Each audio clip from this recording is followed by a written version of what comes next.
Corporate എഡ്യൂടെക്കിന്റെ company law ക്ലാസ്സിലേക്ക് സ്വാഗതം.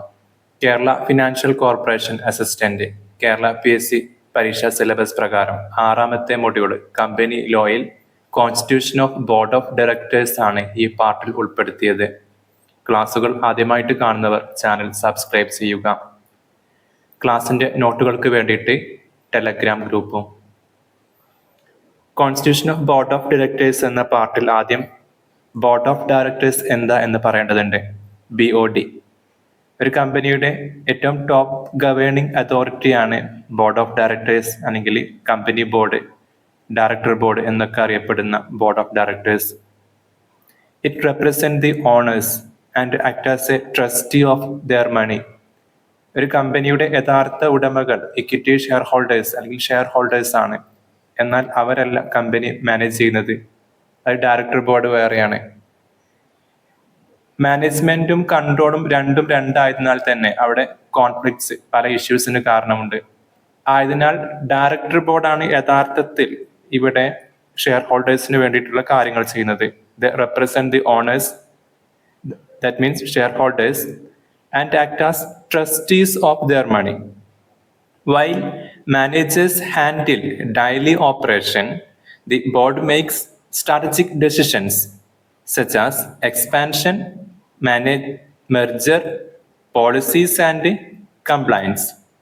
ഒരു ഓർഗനൈസേഷനിൽ, ഒരു കമ്പനിയിൽ day to day operation manage ചെയ്യുന്നത് അവിടുത്തെ മാനേജേഴ്സും, ആ സ്ഥാപനത്തിന്റെ ടോപ്പ് ലെവലിൽ നിന്ന് അതിന്റെ സ്ട്രാറ്റജിക് ഡിസിഷൻ മേക്കിംഗ് അത് ഡെവലപ്പ് ചെയ്യുന്നതും മാത്രമല്ല, നയപരമായ കാര്യങ്ങളായ എക്സ്പാൻഷൻ, മെർജർ, പോളിസി, കംപ്ലൈൻസ്, ഇത്തരം കാര്യങ്ങൾ ഡീൽ ചെയ്യുന്നത് ഡയറക്ടർ ബോർഡുമാണ്. ഇനി പറയേണ്ടത് ലീഗൽ പ്രൊവിഷൻസ്. കമ്പനീസ് ആക്ട് 2013 പ്രകാരം ഇവരെ ഡയറക്ടർ ബോർഡിന്റെ അവർക്ക് വേണ്ട മിനിമം മാക്സിമം നമ്പേഴ്സ് എത്രയെന്ന് നോക്കാം.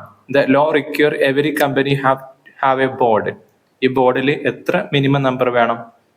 Minimum number of directors. Public കമ്പനികൾക്ക് മിനിമം 3 ഡയറക്ടർമാരും, പ്രൈവറ്റ് കമ്പനികളാണെങ്കിൽ മിനിമം 2. 1 പേഴ്സൺ കമ്പനി OPCക്ക് ആകെ 1 പേഴ്സണേ ഉണ്ടാകുള്ളൂ. അതുകൊണ്ട് തന്നെ 1 ഡയറക്ടറെ അവിടെ ഉണ്ടാകുള്ളൂ. ഇത്രയാണ് മിനിമം നമ്പർ ഓഫ് ഡയറക്ടേഴ്സ്. ഇനി മാക്സിമം നമ്പേഴ്സ് നോക്കാം. മാക്സിമം 15 ഡയറക്ടേഴ്സ് ആണ് ബൈ ഡിഫാൾട്ട്. നോർമലി 15 ഡയറക്ടേഴ്സ് ആണ് ഡയറക്ടർ ബോർഡ് ഉണ്ടാവുക. ഇൻ കേസ് അതിൽ കൂടുതൽ വേണമെങ്കിൽ, if more than 15 are needed, the company must pass a special resolution in general meeting. അപ്പോൾ 15 കൂടുതലാവാം. അതായത് ഫ്ലെക്സിബിലിറ്റി കൺട്രോളിനൊക്കെ വേണ്ടിയിട്ടാണ് ഇങ്ങനെ മാനേജ്മെന്റ് ഇത്തരത്തിൽ റെസ്ട്രിക്ഷൻ വെക്കുന്നത്. നോർമലി 15 ആണെങ്കിൽ പോലും 15 കൂടുതൽ വേണമെങ്കിൽ AGM-ൽ സ്പെഷ്യൽ ആയിട്ട് റെസൊല്യൂഷൻ വെച്ചിട്ട് പാസ്സാക്കി എടുത്താൽ മതിയാവും. അപ്പോൾ കമ്പനി ആക്ട് പ്രകാരം കമ്പനി ഡയറക്ടർ ബോർഡിൽ വേണ്ട മിനിമം മാക്സിമം നമ്പേഴ്സ് നമ്മൾ പറഞ്ഞു. പബ്ലിക് കമ്പനിക്ക് 3, പ്രൈവറ്റ് കമ്പനിക്ക് 2, OPCക്ക് 1 ആയിരിക്കും. മാക്സിമം നോർമലി ബൈ ഡിഫാൾട്ട് എത്രയാണ്? 15 ഡയറക്ടേഴ്സ് ആണ് ഉണ്ടാവുക. In case more than 50 R needed, the company must pass A special resolution in AGM. ഇനി പറയേണ്ടത് കോമ്പോസിഷൻ ഓഫ് ദി ബോർഡ്. അതായത് ഡിഫറെന്റ് ടൈപ്സ് ഓഫ് ഡയറക്ടേഴ്സ് ഉണ്ട്. നമ്മൾ പലപ്പോഴും കേൾക്കാറുണ്ട് ബോർഡ് ഓഫ് ഡയറക്ടേഴ്സിന്റെ വ്യത്യസ്ത പേരുകൾ, വ്യത്യസ്ത ടൈപ്പുകൾ. Executive directors, non executive directors, independent directors, nominee directors, women director എന്നൊക്കെ കേൾക്കാറുണ്ട്. ഓരോന്നിനും അതിൻ്റെതായ അർത്ഥങ്ങളുണ്ട്. എന്തൊക്കെയാ നോക്കാം. ഓരോന്നിനും അതിൻ്റെ ഫംഗ്ഷനിൽ മാറ്റമുണ്ട്. അതിലൊന്ന് എക്സിക്യൂട്ടീവ് ഡയറക്ടേഴ്സ് ആണ്. ഒരു ബോർഡ് ഓഫ് ഡയറക്ടേഴ്സിൽ a balanced board should include different types of directors. അതിലൊന്ന് എക്സിക്യൂട്ടീവ് ഡയറക്ടർ ആണ്. എക്സിക്യൂട്ടീവ് ഡയറക്ടർ എന്ന് പറയുമ്പോൾ full time employee of the company. അദ്ദേഹം ഫുൾ ടൈം കമ്പനിയിൽ ഉണ്ടാകും. Directly involved in daily operation and decision making. Day to day ഓപ്പറേഷന്റെ ഭാഗമായിട്ടുണ്ടാകും. ഇപ്പോൾ MD ഓൾ ടൈം ഡയറക്ടേഴ്സ് ഒക്കെ ശരിക്കും എക്സിക്യൂട്ടീവ് ഡയറക്ടറാണ്. അതിന് എക്സാമ്പിളാണ് മാനേജിംഗ് ഡയറക്ടർ, ഒരു എക്സിക്യൂട്ടീവ് ഡയറക്ടറാണ്. കമ്പനീൻ്റെ ഡേ ടു ഡേ മാനേജ് ചെയ്യുന്ന ഓപ്പറേഷൻസിൽ കൈകാര്യം ചെയ്യുന്ന ഡയറക്ടർമാരാണ് എക്സിക്യൂട്ടീവ് ഡയറക്ടേഴ്സ്. രണ്ടാമത്തെ ടൈപ്പ് നോൺ എക്സിക്യൂട്ടീവ് ഡയറക്ടേഴ്സ് ആണ്. എന്ന് പറയുമ്പോൾ they not involved in daily operations, provide policy guidance and independent view. അവര് എക്സിക്യൂട്ടീവ് ഡയറക്ടേഴ്സിനെ പോലെ ഡെയിലി ഓപ്പറേഷൻസിന്റെ ഭാഗമല്ല, മാത്രമല്ല അവരെന്ത് ചെയ്യുള്ളൂ, policy guidance and independent views, അത്തരം കാര്യങ്ങൾ മാത്രമേ പ്രൊവൈഡ് ചെയ്യുള്ളൂ non executive directors. Next independent director. ഓർഗനൈസേഷനിൽ ഇൻഡിപെൻഡന്റ് ഡയറക്ടേഴ്സ് മസ്റ്റ് ആയിട്ട് വേണമെന്ന് പറയാറുണ്ട്. Must not have any financial or managerial connection with the company. കമ്പനിയുമായിട്ടോ പ്രൊമോട്ടറുമായിട്ടോ യാതൊരു വിധത്തിലുള്ള ഒരു ബന്ധവും ഇല്ലാത്ത തികച്ചും ഇൻഡിപെൻഡന്റ് ആയ ഡയറക്ടറാണ് ഇൻഡിപെൻഡന്റ് ഡയറക്ടേഴ്സ് എന്നറിയപ്പെടുന്നത്. Must have no any financial or managerial connection with the company. തികച്ചും കമ്പനീന്റെ ഔട്ട്സൈഡറാണ്. കമ്പനിയായിട്ട് യാതൊരു ഡയറക്റ്റ് കണക്ഷൻ അദ്ദേഹത്തിന് ഉണ്ടാവില്ല. പ്രൊമോട്ടറുടെ ഭാഗമായിട്ടുണ്ടാവില്ല. Protect interest of minority share holders. കാരണം ഷെയർ ഹോൾഡേഴ്സിൽ തന്നെ പല വിധമുണ്ട്. മൈനോറിറ്റി ഷെയർ ഹോൾഡേഴ്സ് ഒരു ടേം ആണ്, ഒരു കാറ്റഗറിയാണ്. അവരെ സംബന്ധിച്ചിടത്തോളം അവർക്കുള്ള ഒരു പ്രൊട്ടക്ഷൻ ആണ് ഇൻഡിപെൻഡന്റ് ഡയറക്ടേഴ്സ് ഇപ്പൊ ബോർഡിൽ ഉണ്ടാവുക എന്നത്. എങ്കിൽ മാത്രമേ അവരെ താല്പര്യം കൂടി സംരക്ഷിക്കുള്ളൂ. അല്ലെങ്കിൽ പ്രൊമോട്ടേഴ്സിന്റെ ഭാഗമാകുമ്പോൾ അവരുടെ താല്പര്യം ഈ പറഞ്ഞ ഇൻഡിപെൻഡന്റ് ഡയറക്ടേഴ്സിന് എന്തുണ്ടാവില്ല, ഈ പറഞ്ഞ സ്മോൾ ഇൻവെസ്റ്റേഴ്സിന് ഷെയർ ഹോൾഡേഴ്സിന് വലിയ റോള് കമ്പനിയിൽ നഷ്ടപ്പെടും. Protect the interest of minority share holders, bringing objective and ensure good corporate governance. Bring objectivity and ensure good corporate governance. ഈ പറഞ്ഞ മെമ്പേഴ്സും വ്യത്യസ്ത ടൈപ്സും മിനിമം മാക്സിമം നമ്പേഴ്സും ഒക്കെ വെക്കുന്നത് കോർപ്പറേറ്റ് ഗവേണൻസിന്റെ ഭാഗം കൂടിയാണ്. അവിടെ ഷെയർ ഹോൾഡേഴ്സ് എന്ന വിഭാഗം ഉണ്ട്, അവരുടെ താല്പര്യം കൂടി സംരക്ഷിക്കേണ്ടതുണ്ട് എന്ന ഉദ്ദേശത്തോടു കൂടിയാണ്. Nominee directors. നോമിനി ഡയറക്ടേഴ്സ് തികച്ചും നോമിനി ആയിട്ട് വരുന്ന ടീമാണ്. Appointed by institutions like banks, financial institutions and government പോലുള്ള അല്ലെങ്കിൽ ഫിനാൻഷ്യൽ ഇൻസ്റ്റിറ്റ്യൂഷൻസ്, ബാങ്കിന്ന് വൻതോതിൽ ഡെപ്റ്റ് ഉണ്ടെങ്കിൽ സ്വാഭാവികമായിട്ടും അവിടെ നോമിനി ഡയറക്ടറായിട്ട് ബാങ്കിന്റെ നോമിനി ഡയറക്ടേഴ്സ് വരാവുന്നതാണ്. They safeguard the interest of those who nominated them. കാരണം ആ നോമിനിക്ക് വേണ്ടിയിട്ടായിരിക്കും ഇത്തരം നോമിനി ഡയറക്ടേഴ്സ് പ്രവർത്തിക്കുക, അവരെ ഇൻട്രസ്റ്റിന് വേണ്ടിയിട്ടായിരിക്കും. പിന്നുള്ളത് വിമൻ ഡയറക്ടറാണ്. 2013 ആക്ടിലെ ഒരു പ്രധാനപ്പെട്ട ഒരു ഭാഗം കൂടിയായിരുന്നു വിമൻ ഡയറക്ടർ എന്നത്. As per law certain companies, എല്ലാ കമ്പനിക്കും ബാധകമല്ല, ലിസ്റ്റഡ് കമ്പനികൾക്കും ലാർജ് പബ്ലിക് കമ്പനികൾക്കും must appoint at least 1 women director. ബോർഡിൽ ഏറ്റവും ചുരുങ്ങിയത് ഒരു വിമൻ ഡയറക്ടറെങ്കിലും വേണമെന്നാണ് ആക്ടിൽ പറയുന്നത്. This promote gender diversity in decision making.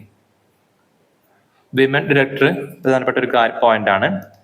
മറ്റൊന്ന് ഇനി പറയേണ്ടത് അപ്പോയിന്റ്മെന്റ് ഓഫ് ഡയറക്ടേഴ്സ് ആണ്. ഡയറക്ടേഴ്സിനെ എങ്ങനെ അപ്പോയിന്റ്മെന്റ് ചെയ്യാം. നമ്മൾ 5 വിധം 5 ടൈപ്പ് ഓഫ് ഡയറക്ടേഴ്സിനെ പറഞ്ഞു. കോമ്പോസിഷൻ ഓഫ് ബോർഡ് പറഞ്ഞ് അതിലൊന്ന് എക്സിക്യൂട്ടീവ് ഡയറക്ടറാണ്. ഡേ ടു ഡേ ഓപ്പറേഷൻ ആയിട്ട് ഫുൾ ടൈം കമ്പനിയിൽ ഉണ്ടാവുന്ന MD പോലെ പ്രവർത്തിക്കുന്ന ഡയറക്ടേഴ്സ് ആണ് എക്സിക്യൂട്ടീവ് ഡയറക്ടേഴ്സ്. മറ്റൊന്ന് നോൺ എക്സിക്യൂട്ടീവ് ഡയറക്ടേഴ്സ്, അവരെ ഫുൾ ടൈം മുകളിൽ പറഞ്ഞ പോലെ ഡെയിലി ഓപ്പറേഷന്റെ ഭാഗമല്ലെങ്കിൽ പോലും ദേ provide guidance and independent views. മറ്റൊന്ന് ഇൻഡിപെൻഡന്റ് ഡയറക്ടേഴ്സും ഉണ്ട്. ഇൻഡിപെൻഡന്റ് ഡയറക്ടേഴ്സ് എന്ന് പറയുമ്പോൾ തികച്ചും അവർ ഇൻഡിപെൻഡന്റ് ആണ്. കമ്പനിയുമായിട്ട് സാമ്പത്തികമായിട്ടോ അല്ലെങ്കിൽ മറ്റെന്തെങ്കിലും രീതിയിലോ പ്രൊമോട്ടറിന്റെ ഭാഗമായിട്ടോ ഒന്നൊന്നും നേരിട്ട് അവർക്ക് എന്തുണ്ടാവില്ല, ബന്ധമുണ്ടാവില്ല, റിലേഷൻ ഉണ്ടാവില്ല. Must not have any financial or managerial connection with the company. തികച്ചും മൈനോറിറ്റി ഷെയർ ഹോൾഡേഴ്സിനെ പോലെ ഉള്ള ആളുകളെ പ്രൊട്ടക്ട് ചെയ്യാൻ വേണ്ടി സംവിധാനം കൂടിയാണ് ഇൻഡിപെൻഡന്റ് ഡയറക്ടേഴ്സ്. പിന്നെ നോമിനി ഡയറക്ടേഴ്സ് എന്ന് പറയുമ്പോൾ ബാങ്ക്, ഫിനാൻഷ്യൽ ഇൻസ്റ്റിറ്റ്യൂഷൻസ്, ഗവൺമെന്റിന്റെ ഒക്കെ നോമിനി ആയിട്ട് വരുന്ന ഡയറക്ടർമാരാണ്. അവർ നോമിനിന്റെ താല്പര്യങ്ങൾക്ക് വേണ്ടിയിട്ട് വരുന്നതാണ്. പിന്നെ അത് വിമൻ ഡയറക്ടർ എന്ന് പറയുമ്പോൾ കമ്പനി ആക്ട് പ്രകാരം ലിസ്റ്റഡ് കമ്പനികൾക്കും ലാർജ് പബ്ലിക് കമ്പനികൾക്കും അറ്റ്ലീസ്റ്റ് ഒരു വിമൻ ഡയറക്ടറെങ്കിലും ബോർഡിൽ വേണമെന്ന നിബന്ധന ഉണ്ട്. അത് പ്രകാരം വരുന്ന to promote gender diversity and diversity in decision making വേണ്ടി വരുന്ന ആളുകളാണ്. പിന്നെ എങ്ങനെയാണ് അപ്പോയിൻമെന്റ് നോക്കാം. ഫസ്റ്റ് ഡയറക്ടറെ അപ്പോയിന്റ് ചെയ്യുന്നത് named in the articles of association during the company formation. Company formation സമയത്ത് ആർട്ടിക്കിൾസ് ഓഫ് അസോസിയേഷനിലൂടെ ആണ് ഫസ്റ്റ് ഡയറക്ടേഴ്സ് ചെയ്യുന്നത്. പിന്നെ നോർമലി ജനറൽ അപ്പോയിൻമെന്റ്, സാധാരണ ഒരു അപ്പോയിൻമെന്റ് നടക്കേണ്ടത് ഷെയർ ഹോൾഡേഴ്സ് ആണ് എലക്ട് ചെയ്യേണ്ടത്. Share holders elect directors in AGM, annual general body മീറ്റിംഗിൽ വെച്ചിട്ട് ഷെയർ ഹോൾഡേഴ്സ് ആണ് നോർമലി ജനറലി ഡയറക്ടേഴ്സിനെ അപ്പോയിന്റ് ചെയ്യേണ്ടത്. അങ്ങനെ ബോർഡ് അപ്പോയിൻമെന്റ്, അതായത് ചില സമയത്ത് അഡീഷണൽ ഡയറക്ടേഴ്സിന് ആവശ്യം ഉണ്ടാവാം, അല്ലെങ്കിൽ ആൾട്ടർനേറ്റീവ് ഡയറക്ടർ ആവശ്യം ഉണ്ടായേക്കാം, അല്ലെങ്കിൽ കാഷ്വൽ വേക്കൻസി വന്നേക്കാം. ഇത്തരം സമയങ്ങളിൽ എന്ത് ചെയ്യാം, ബോർഡ് അപ്പോയിൻമെന്റ് ചെയ്യും. അതായത് additional directors appointed by the board for temporary needs. In case additional work സമയത്ത് അഡീഷണൽ ആളെ അപ്പോയിന്റ് ചെയ്തേക്കാം. ഒന്നുകൂടി വിശദമായിട്ട് പറയുകയാണെങ്കിൽ, board of directors has the power to appoint an additional directors when needed. അതായത് എക്സ്ട്രാ റെസ്പോൺസിബിലിറ്റീസ് അല്ലെങ്കിൽ സ്പെഷ്യൽ പ്രോജക്ട്സ് ഒക്കെ വരുന്ന സമയത്ത് ടെമ്പററി ആയിട്ട് അഡീഷണൽ ഡയറക്ടേഴ്സിനെ എന്ത് ചെയ്യാം, ബോർഡിന് അപ്പോയിന്റ് ചെയ്യാം. പക്ഷെ ഏത് വരെ പറ്റുള്ളൂ, അടുത്ത AGM വരെ പറ്റുള്ളൂ. തൊട്ടടുത്ത AGM വരെ ഈ നിയമനം നടത്താൻ പറ്റും. പിന്നെ തുടരണമെങ്കിൽ after that they must be reappointed by the shareholders. AGM-ൽ ഷെയർ ഹോൾഡേഴ്സ് പാസ്സാക്കി എടുത്താൽ മാത്രമേ അവർക്ക് തുടരാൻ പറ്റുള്ളൂ. അതാണ് അഡീഷണൽ ഡയറക്ടേഴ്സ്. തികച്ചും അഡീഷണൽ ആണ്. Additional work, additional responsibility, special projects കേസിൽ അഡീഷണലി ഡയറക്ടേഴ്സിനെ ടെമ്പററി രീതിയിൽ ഡയറക്ടേഴ്സിനെ ഹോൾഡ് ചെയ്യാൻ പറ്റും. പക്ഷെ അത് അടുത്ത AGM വരെ മാത്രമേ കഴിയുള്ളൂ. പിന്നെയും വേണമെങ്കിൽ after that they must be reappointed by the share holders to continue. Next alternate director ആണ്. ആൾട്ടർനേറ്റ് ഡയറക്ടർ എന്ന് പറയുമ്പോൾ ഒരു പകരക്കാരൻ വരെയാണ്. അതായത് act in place of another director when the original is absent. ഒരാൾക്ക് പകരമായിട്ടാണ് ആൾ വരുന്നത്. ഇപ്പൊ ആ ഒറിജിനൽ ആള് ഡയറക്ടർ ഒരു 3 മാസത്തിലധികം കൂടുതൽ ആബ്സെന്റ് ആവുകയാണെങ്കിൽ, ഒരു വിദേശത്തൊക്കെ പോയ സമയത്തൊക്കെ ആണെങ്കിൽ പകരമായിട്ട് ഒരു ആൾട്ടർനേറ്റ് ഡയറക്ടറെ അപ്പോയിന്റ് ചെയ്യാം ബോർഡിന്. അതിനും കണ്ടീഷൻസ് ഉണ്ട്. An alternate director is appointed to act in place of existing director when the original director is unable to attend meeting for a long period, such as being abroad for more than 3 months. പറഞ്ഞ പോലെ തന്നെ 3 മാസത്തിൽ കൂടുതൽ കാലം original ഡയറക്ടർക്ക് മീറ്റിംഗിൽ പങ്കെടുക്കാൻ പറ്റാത്ത സമയത്ത് ആൾട്ടർനേറ്റീവ് ഡയറക്ടറെ അപ്പോയിന്റ് ചെയ്യാം. The alternative director exercise all the power and duties of the original director during his absence, but their role ends once the original directors return. എന്നാണോ ഒറിജിനൽ ഡയറക്ടർ വരുന്നത് അതുവരെ ഇദ്ദേഹത്തിന് റോൾ ഉണ്ടാവുള്ളൂ. പക്ഷേ ഒറിജിനൽ ഡയറക്ടർക്ക് എല്ലാ പവേഴ്സും ഡ്യൂട്ടീസും ആർക്കും ഉണ്ടാകും, ആൾട്ടർനേറ്റീവ് ഡയറക്ടർക്ക് ഉണ്ടാവും. ഒറിജിനൽ ഡയറക്ടർ എന്തെങ്കിലും കാരണവശാൽ 3 മാസത്തിലധികം ആബ്സെന്റ് ആവുന്ന സമയങ്ങളിലാണ് ആൾട്ടർനേറ്റീവ് ഡയറക്ടറെ അപ്പോയിന്റ് ചെയ്യാറുള്ളത്. മൂന്നാമത്തത് type of director board appoint ചെയ്യുന്നത് കാഷ്വൽ വേക്കൻസിയാണ്. If a director resign dies the board can fill the position until the next AGM. തൽക്കാലത്തേക്ക് ആ പൊസിഷൻ അടുത്ത AGM വരെ ആർക്ക് പകരത്തിന് ആളെ വെക്കാം, ബോർഡിന് അധികാരമുണ്ട്. നോർമലി ഷെയർ ഹോൾഡേഴ്സ് AGM-ലാണത് അപ്രൂവ് ചെയ്യേണ്ടത്, വെക്കേണ്ടത്, പാസ്സാക്കേണ്ടത്. പക്ഷേ മുകളിൽ പറഞ്ഞ അഡീഷണൽ ഡയറക്ടറും ആൾട്ടർനേറ്റീവ് ഡയറക്ടറും കാഷ്വൽ വേക്കൻസിന്റെ കേസിലൊക്കെ ബോർഡിന് തൽക്കാലത്തേക്ക് ചെയ്യാം. അതായത് കാഷ്വൽ വേക്കൻസി എന്ന് പറയുമ്പോൾ ഡയറക്ടർമാർ റിസൈൻ ചെയ്യുക, അല്ലെങ്കിൽ ഡെത്ത് സംഭവിക്കുക, അല്ലെങ്കിൽ ഡിസ്ക്വാളിഫൈ ചെയ്യുക. കാരണം അവരുടെ ടേമിന് മുമ്പേ അവരെ പ്രവർത്തനം അവസാനിപ്പിക്കേണ്ട അവസ്ഥ വരിക, ഡിസ്ക്വാളിഫിക്കേഷൻ വരിക. അത്തരം കേസുകളിൽ ബോർഡിന് എന്ത് ചെയ്യാൻ പറ്റും, ഒരു വെക്കന്റ് പൊസിഷനിലേക്ക് പുതിയ ഡയറക്ടറെ അപ്പോയിന്റ് ചെയ്യാൻ പറ്റും. The person appointed will serve only until the next AGM. മാത്രമല്ല ആ AGM-ൽ എന്ത് ചെയ്യും വേണം, ഷെയർ ഹോൾഡേഴ്സ് ക്യാൻ കൺഫേം ചെയ്യണം, അല്ലെങ്കിൽ അപ്പോയിന്റ്മെന്റ് അല്ലെങ്കിൽ അവരെ എന്ത് ചെയ്യണം, എലക്ട് ചെയ്യണം. കൺഫേം ചെയ്താലേ തുടരാൻ പറ്റുള്ളൂ. അപ്പോൾ ബോർഡ് അപ്പോയിന്റ് ചെയ്യുന്ന 3 കേസുകൾ additional directors, alternative director, casual vacancy. Normally appoint ചെയ്യുന്നത് ജനറൽ അപ്പോയിന്റ്മെന്റ് നടത്തേണ്ടത് AGM ഷെയർ ഹോൾഡേഴ്സ് ആണ്. ഫസ്റ്റ് ഡയറക്ടറെ സ്വാഭാവികമായിട്ടും ആർട്ടിക്കിൾസ് ഓഫ് അസോസിയേഷനിലൂടെ ആർക്ക് കമ്പനി എന്ന് എന്ത് ചെയ്യും, സെറ്റ് ചെയ്യും. പിന്നെ ബോർഡിന്റെ കേസിൽ പറഞ്ഞല്ലോ അഡീഷണൽ ഡയറക്ടറും ആൾട്ടർനേറ്റീവ് ഡയറക്ടറും കാഷ്വൽ വേക്കൻസിയും. അപ്പൊ അടുത്ത ക്വസ്റ്റ്യൻ എന്താണ്? Duties and responsibility of board. ഈ ബോർഡ് ഓഫ് ഡയറക്ടേഴ്സിന്റെ ഡ്യൂട്ടീസ് പെട്ടെന്ന് പറഞ്ഞു പോവാം. Act honestly in good faith and best interest of the company. കമ്പനിയുടെ താല്പര്യത്തിനനുസരിച്ച് ഏറ്റവും നല്ല രീതിയിൽ വിശ്വാസത്തോടെ പെരുമാറേണ്ട ആളുകളാണ്. Formulate policy and strategies. ഏറ്റവും മെയിൻ ആയിട്ട് കമ്പനി സ്ട്രാറ്റജീസ്, കമ്പനി പോളിസീസ്, പ്രത്യേകിച്ചും എക്സ്പാൻഷൻ, ഇൻവെസ്റ്റ്മെന്റ്, ഡൈവേഴ്സിഫിക്കേഷൻ എന്നീ വിഷയങ്ങളിലൊക്കെ legal compliance, ensure legal compliance, അതായത് act as SEBI regulations, labour laws ഉണ്ട്, ടാക്സ് ലോസ് ഒക്കെ ഉണ്ട്, ഒരുപാട് റെഗുലേഷൻസ് കമ്പനികൾ ഫോളോ ചെയ്യേണ്ടതുണ്ട്. അപ്പൊ അതൊക്കെ ഫോളോ ചെയ്യുന്നുണ്ട് എന്ന് ഉറപ്പ് വരുത്തേണ്ട ആളുകളും ആരെന്നെയാണ്? ഡയറക്ടർ ബോർഡ് തന്നെയാണ്. എൻഷ്യൂർ ലീഗൽ കംപ്ലൈൻസ്, സെബിന്റെ റെഗുലേഷൻസ് ഒരുപാട് ഉണ്ടാകും. പിന്നെ അതുപോലെ കോർപ്പറേറ്റ് ഗവേണൻസിന്റെ ഭാഗമായിട്ടുള്ള ലേബർ ലോസ് ഒക്കെ. Approve budgets, loans, financial statement and dividend distribution. ഇത്തരം വിഷയങ്ങൾ അപ്രൂവ് ചെയ്യേണ്ടതും ഡയറക്ടർ ബോർഡ് തന്നെയാണ്. Board budget, loan, financial statement and dividend distribution. പിന്നെ safeguard shareholders wealth and maintain transparency. കാരണം ട്രാൻസ്പെറൻസി എന്നത് കോർപ്പറേറ്റ് ഗവേണൻസിന്റെ main focus ആണ്. അതുകൊണ്ട് തന്നെ ഷെയർ ഹോൾഡേഴ്സിന്റെ വെൽത്ത് അത് എന്താണ്, അതിന്റെ ട്രാൻസ്പെറൻസി ഉറപ്പുവരുത്തേണ്ടതുണ്ട്. Monitor the performance of CEO and management team. കാരണം ഡേ ടു ഡേ ഓപ്പറേഷൻ നടത്തുന്നത് മാനേജ്മെന്റ് ആണ്. ഇവർ ചെയ്യുന്ന പോളിസീസ് എക്സിക്യൂട്ട് ചെയ്യുന്ന മാനേജ്മെന്റ് ആണ്. അപ്പൊ അവരെ പ്രവർത്തനങ്ങളും CEOന്റെ പ്രവർത്തനങ്ങളൊക്കെ മോണിറ്റർ ചെയ്യേണ്ടതുണ്ട്. ഇത്രയും ആണ് മെയിൻ ആയിട്ട് വരുന്ന റെസ്പോൺസിബിലിറ്റീസ്. നെക്സ്റ്റ് നോക്കാം, what's removal and vacation of office. എങ്ങനെയാണ് റിമൂവൽ? ഏത് കേസ് എങ്ങനെയൊക്കെ റിമൂവ് ചെയ്യാം? ഷെയർ ഹോൾഡേഴ്സിനാണ് റിമൂവ് ചെയ്യാനുള്ള അധികാരം. Shareholders can remove a director before the expiry of his or her term by passing ordinary resolution at the general meeting. AGM ordinary റെസൊല്യൂഷനിലൂടെ term കഴിയാത്ത ഡയറക്ടേഴ്സിനെ റിമൂവ് ചെയ്യാൻ ഷെയർ ഹോൾഡേഴ്സിനാണ് അധികാരമുള്ളത്. ഇനി അതല്ല, ഒരു ഡയറക്ടർക്ക് നോർമലി അദ്ദേഹത്തിന്റെ director loses his position if ഏതെല്ലാം സാഹചര്യത്തിൽ അദ്ദേഹത്തിന്റെ പൊസിഷൻ നഷ്ടപ്പെടാം? ഒന്ന്, റിസൈൻ ചെയ്യുമ്പോൾ, ദേ റിസൈൻ വളണ്ടർലി.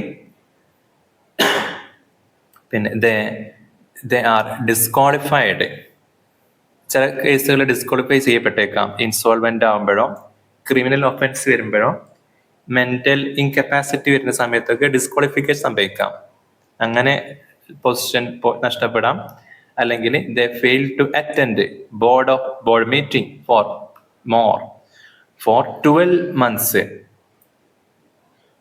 12 മാസ കാലയളവിലേക്കെങ്കിലും fail to attend board meetings for 12 months. Fail ആയി കഴിഞ്ഞാൽ മീറ്റിംഗ് അറ്റൻഡ് ചെയ്യാൻ. അപ്പോൾ ഇത്തരം പ്രൊവിഷൻസ് കമ്പനി ആക്ട് പ്രകാരം ഉണ്ട്. ഇതോ വെക്കുന്നതൊക്കെ അക്കൗണ്ടബിലിറ്റിക്ക് വേണ്ടിയിട്ടും പവർ മിസ്യൂസ് ചെയ്യാതൊക്കെ വേണ്ടിയിട്ടാണ്. അപ്പോൾ നോർമലി റിമൂവ് ചെയ്യണമെങ്കിൽ AGM ഷെയർ ഹോൾഡേഴ്സിനെ പറ്റുള്ളൂ, കാലാവധിക്ക് മുന്നേ റിമൂവ് ചെയ്യണമെങ്കിൽ. അതല്ല, താഴെ പറഞ്ഞ രീതിയിലും എന്ത് ചെയ്യാം, റിമൂവ് അല്ലെങ്കിൽ പൊസിഷൻ നഷ്ടപ്പെട്ടേക്കാം. ഒന്ന് റിസൈൻ ചെയ്യുമ്പോഴോ അല്ലെങ്കിൽ ഡിസ്ക്വാളിഫൈ ചെയ്യാം പല കാരണങ്ങൾ, insolvency, criminal offence, mental incapacity എന്ന കാരണങ്ങൾ കൊണ്ടൊക്കെ. പോരാത്തതിന് 12 മാസക്കാലം ബോർഡ് മീറ്റിംഗിൽ പങ്കെടുത്തില്ലെങ്കിലും എന്ത് ചെയ്യാം, പൊസിഷൻ നഷ്ടപ്പെടും.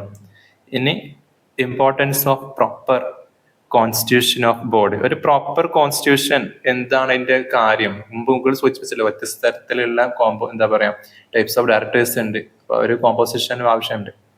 അതിന്റെ ആവശ്യം എന്താണ്? To ensure balanced and professional decision making. മറ്റൊന്ന്, to create accountability towards shareholders and stakeholders. കാരണം ഷെയർ ഹോൾഡേഴ്സിനാണ് റെപ്രസെന്റ് ചെയ്യുന്നത്. അപ്പൊ അവരോട് അക്കൗണ്ടബിലിറ്റി ഉണ്ട്. മറ്റുള്ള സ്റ്റേക്ക് ഹോൾഡേഴ്സ് അവിടെ ഉണ്ട്. അവിടെ പിന്നെ ബാങ്കുകൾ, ലോൺ നൽകിയ ഫിനാൻഷ്യൽ ഇൻസ്റ്റിറ്റ്യൂഷൻസ് ഉണ്ട്, ഗവൺമെന്റ് ഒരു ഭാഗത്തുണ്ട്, സപ്ലയർ ഒരു ഭാഗത്തുണ്ട്. അങ്ങനെ പല സ്റ്റേക്ക് ഹോൾഡേഴ്സിനോടും ഇവർക്ക് എന്തുണ്ട്, റെസ്പോൺസിബിലിറ്റി ഉണ്ട്, പിന്നെ അക്കൗണ്ടബിലിറ്റി ഉണ്ട്. Protect right of minority share holders. കാരണം കമ്പനിയുടെ മാനേജ്മെന്റ് എന്ന് പറഞ്ഞാൽ അത് യഥാർത്ഥ ഷെയർ ഹോൾഡേഴ്സിന് വേണ്ടിയിട്ടാണ് അവർക്ക് വേണ്ടിയിട്ടാവണം. കാരണം രണ്ടാണല്ലോ. അതിൽ തന്നെ മൈനോറിറ്റി ഷെയർ ഹോൾഡേഴ്സിനെ പ്രൊട്ടക്ട് ചെയ്യുക എന്നതും മെയിൻ ഫോക്കസ് ആണ്. To promote corporate governance and ethical business practice. Corporate governance standards follow ചെയ്യേണ്ടതുണ്ട്, അത് എൻകറേജ് ചെയ്യേണ്ടതുണ്ട്. എത്തിക്കൽ ബിസിനസ് പ്രാക്ടീസ് ചെയ്യേണ്ടതുണ്ട്. അതിനൊക്കെ ഈ പറഞ്ഞ രീതിയിൽ നേരത്തെ പ്രത്യേകം പറഞ്ഞ പോലെ ആര് വേണം, ഒരു ഇൻഡിപെൻഡന്റ് ഡയറക്ടേഴ്സ് ഒക്കെ ബോർഡിൽ ആവശ്യമുണ്ട്. അല്ലെങ്കിൽ കമ്പനി പ്രൊമോട്ടർ താല്പര്യം അനുസരിച്ചായിരിക്കും മുന്നോട്ട് പോവുക. Build investor trust and enhance company reputation. കാരണം കമ്പനിയിൽ ഇൻഡിപെൻഡന്റ് ഡയറക്ടേഴ്സ് ഉണ്ട്, നോൺ എക്സിക്യൂട്ടീവ് ഉണ്ടെന്ന് പറയുമ്പോൾ തന്നെ അത് ഇൻവെസ്റ്റേഴ്സിന് ഇതെന്താണ്, കോൺഫിഡൻസ് കൂട്ടുന്ന ഒരു സംഗതിയാണ്. Provide strategic decision for long term growth and stability. ഇതൊക്കെയാണ് മെയിനായിട്ട് ബോർഡ് ഓഫ് ഡയറക്ടേഴ്സിന്റെ ഒരു ഓർഗനൈസേഷൻ ലെവലിലുള്ള ചെയ്യേണ്ട കാര്യങ്ങൾ. നമ്മൾ രണ്ടാമത്തെ ക്ലാസ്സിൻ്റെമായി ബന്ധപ്പെട്ട MC ക്വസ്റ്റ്യൻസ് തുടർന്ന് അപ്ലോഡ് ചെയ്യാം. Thanks for watching.